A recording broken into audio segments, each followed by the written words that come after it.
There are hundreds of protesters here in downtown Ithaca, all showing their support. There are no flights right now. It's very empty. I was here earlier today, and the majority of passengers were not wearing a mask. Thank you, Tara. I am in Elmira right now. Right here behind me is Woodlawn Cemetery, where allegedly a suspect did shoot down a police officer. So many people showed up, actually, that they had to move it outside. As you can see, it's going on right now. And the outrage that the community felt initially, it is a red light, but cars are zooming by at the Clemens Center Parkway. It is a very busy street. Happy National Hot Dog Day. I'm here with Wink 106, Scott and Allie. What are you guys doing here? Just explain what's going on in the background. Well, it's National Hot Dog Day. Have a good cause or a good reason before putting up that eviction notice. Takes to be a firefighter by hosing down a simulated fire. So the kids at camp will be doing exactly what I've been doing at Greek Peak Mountain Resort on their last day of the season. Getting your real or enhanced ID is a proof of Social Security, 2 proofs of state residency, and proof of your name, which is exactly what I have right here. So let's go in. Although the deadline to get, we will be closely watching the Democratic nominee John Fetterman and either Oz or McCormick at the end of this night, how their campaigns play out this summer. Good evening, I'm Rhea Jha. Thank you for joining us for 18 News at 5, at 6, at 10, at 11. Breaking news tonight, a fire destroying a home in Canisteo late this evening. Many across the nation are dealing with the heat wave. Are we experiencing one here in the Twin Tiers? Our 18 Storm Team meteorologist Anna Myers joins us from downtown. This morning at Elmira High School, an unauthorized individual who was not an EHS student entered the building. Right. I love that. Taking an L doesn't mean taking a loss, it means taking a lesson. Well, thank you so much, Cam, for being here. And if you would like to... There you go. I think you know your weekend plans already. That's my plan. Meteorologist. The local residents' voices matters, what Absolutely. you're saying. Yeah. Yes. Well, speaking of the local residents, have you heard any reactions, Mr. Randall, on... Went today as one of those employers, and I had a lot of fun meeting with those students. How about you? Yeah, it was great. Again, that game is taking place Friday at Dunfield at 7:05. That's right. And be sure to wear purple, correct? That's right, yes. All right, that is purple in support. The trophy given to the overall best in the parade. I think my vote's going to the chicken. I like, the dress. After a disgusting mishap, Starbucks workers in Ithaca went on strike.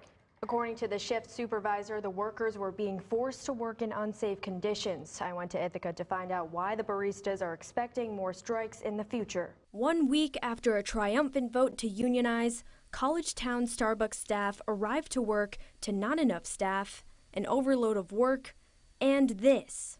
We had 2 giant orders to put away with nobody to work, and in the middle of us doing that, our grease trap out back overflowed. This gunky wastewater mixture of fats, oils, and maggots, both live and dead, all over the floor. According to Benjamin South, the shift supervisor on that day, the store was no longer safe to work in. We kept calling our manager to try to get them to shut us down, but he wouldn't do it. When South asked his coworkers if they wanted to walk out and strike right on the street behind me, it was a unanimous yes.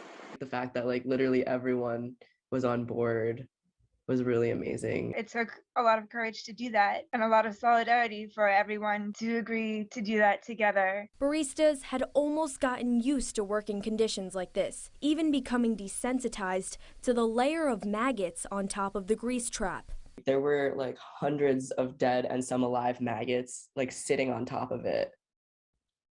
And that was there for a really long time, to the point that it didn't even fully register with me that they were maggots. A GoFundMe was established as a strike fund to support the staff at the College Town store so no one lost wages while walking out. It raised over $2,500 within the first 2 days of its launch. It's still going on just in case we have to strike again, which kind of seems like it might be a possibility. A spokesperson for Starbucks said in a comment that the district manager and the store manager assessed the situation and decided the leak did not pose a safety or health risk and that the store could have remained open. Even though it might be scary to step out and do something like that, there are power in numbers. Not just for us here in Ithaca and not just even Starbucks, but for low-wage workers in general to see that it is possible to fight back. Reporting in Ithaca, Rhea Jha, 18 News.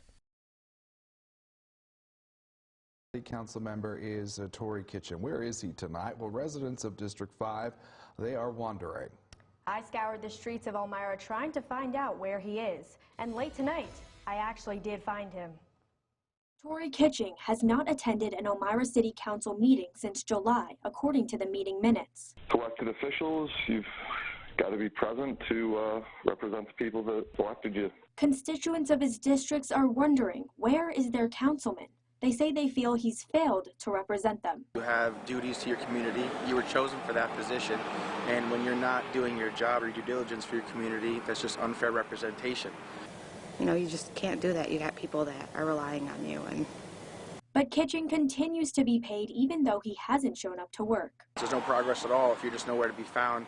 At the end of the day, everyone has to show up to do their job in order to get paid. In the last few months, there have been several meetings where the council has discussed various topics of importance to the community. For instance, on August 3rd, a close vote on the distribution of pandemic relief funds, and an October vote on the lease of 5 new police vehicles. No one's voice is being heard if you're not around to speak on anyone's behalf or anything that's involving your community. City council meetings have gone back to virtual. The mayor of Elmira, Dan Mandel, says Kitchen can join these meetings virtually from wherever he is. For whatever reason, he just doesn't have the time to fulfill it anymore.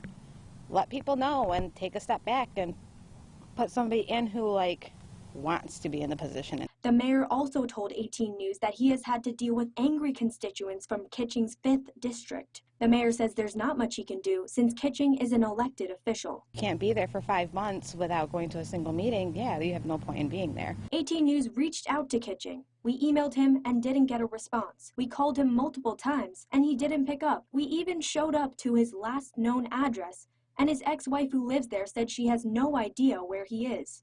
Late Thursday night, he finally got back to us. While he did not want to do an interview, he says he has been transferred to Manhattan for work, but is still passionate about the city of Elmira and has no plans of resigning. He hopes to return home soon. Right now, 18 News has an eye on scams. Homeowners and renters need to be aware of possibly becoming victims to real estate wire fraud, which is becoming one of the most prevalent cybercrimes in the United States. According to the FBI, there has been a 17% increase in just 1 year, losses amounting to over $200 million. I spoke to renters in the Twin Tiers who became victims to one of these scams. Stephanie Youngs thought she would be moving into this house in Corning, New York by this weekend. We have almost our whole entire house packed up and we were supposed to move in on Sunday. But when she and her husband arrived to move in, Mauro Zini answered the door. They practically asked me, when are you going to leave? Because I pay my security deposit and my 4th month of rent. And then I say, but we are not leaving. Mauro is the current and real resident of this home, and he currently lives here with his wife and daughter. I'm worried about my safety because you never know what can happen. They are looking around. They come at the door, the front door, they try to look inside, and after, yes, they knock at the door. How many people have come to your house at this point? At this point, I believe 7 people. Stephanie followed a fake listing. The fake landlord told her she needed to pay $700 for a security deposit via gift card. She had us do Green Dot Money Pack. I had to go to Walgreens and buy 2 of them. The house was listed on various real estate marketplaces like Zillow, Craigslist, and Realtor.com, included with pictures of the house and contact information to a Daisy Dyson. This is the real landlord. His name is not Daisy. They're receiving a beautiful contract saying that my house apartment address, and they're saying that Daisy, what's her name? Daisy Dyson signs that agreement. Another scam victim of the same house says she'll have a hard time moving on. The main thing is scared to move forward. Here's some tips from the experts. It's important that if you're looking for a rental, not to prepay for a deposit, and if it looks too good to be true, it probably is. And one more thing. This house on 188 Winfield Street is not for rent. Families in the U.S. will be celebrating a very special person on a very special day this weekend. Mother's Day is this weekend, and one Elmira mother will be enjoying this Sunday with 4 generations of her family. Gussie Owens, Elmira resident of over 70 years and now a great-great-grandmother, just recently celebrated a milestone birthday. How old am I now? 103. 103. At 103 years old, you can't blame her for losing track of her age. She says her family is the key part to her longevity. I just love them. They love me, I love them. Her granddaughter Rosalind says her presence has a lulling effect. Her presence is love, it's safety. Everyone that comes in this house, because it's so calming, because of her spirit, you fall asleep.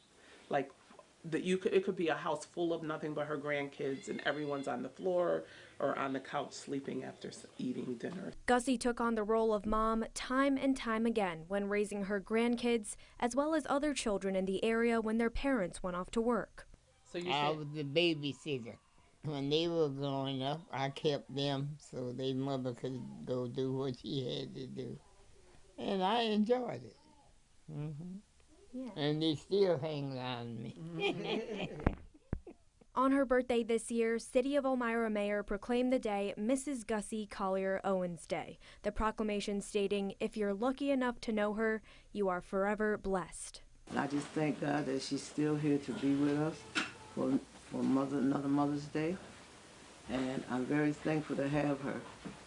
She's my friend, she's my everything. Gussie will be spending this Mother's Day around the people who keep her going. We will all come around her and gather together and laugh and talk and clown on each other and just eat really good food. Probably ending the day napping on Grandma's couch. Reporting in Elmira, Rhea Jha, 18 News.